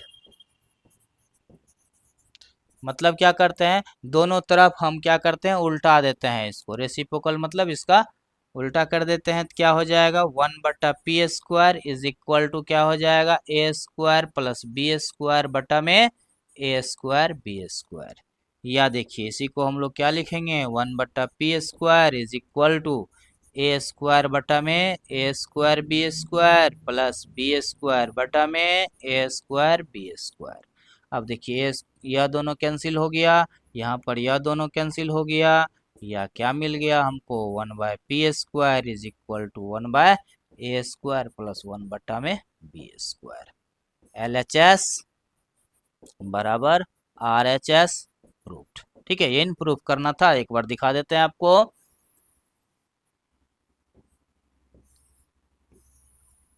देखिए इन प्रूफ करना था, 1 बाय पी स्क्वायर बराबर 1 by A square plus 1 by B square, यही हमें प्रूफ मिल गया, इतना ही प्रूफ करना था। चलिए तो हम लोग आज क्या किए, एक्सरसाइज 9.3 का पूरा सॉल्यूशन बना चुके हैं। अब हम लोग अगले क्लास में इसका विविध एग्जाम्पल और एक्सरसाइज दोनों करेंगे।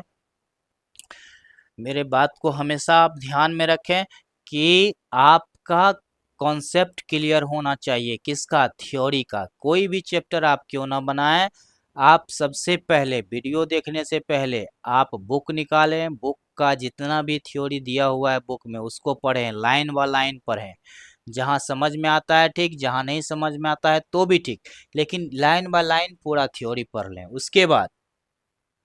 उसके बाद अगर वहाँ कहीं कोई दिक्कत रह जाता है तब आके आप थ्योरी वाला वीडियो देखें, उसमें आप समझने का प्रयास करें जहाँ आप नहीं समझे थे, वह आपको निश्चित रूप से समझ में आ जाएगी। थ्योरी का क्लियर एकदम कॉन्सेप्ट क्लियर कर लें, उसके बाद आगे जा कर के जब क्वेश्चन बनाएंगे आप तो खुद ब खुद बन जाएगा आपसे क्वेश्चन। आपको क्वेश्चन आंसर वाला वीडियो देखने की ज़रूरत ही ना पड़ेगी। अगर फिर भी दिक्कत होती है तब आप इसमें जो है सो वीडियो देखें। फिर भी अगर दिक्कत रह जाती है तब आप हमें क्वेश्चन कर सकते हैं। आप हमसे मैसेज के द्वारा क्वेश्चन पूछ सकते हैं, हम आपका प्रॉब्लम का सॉल्यूशन ज़रूर करेंगे।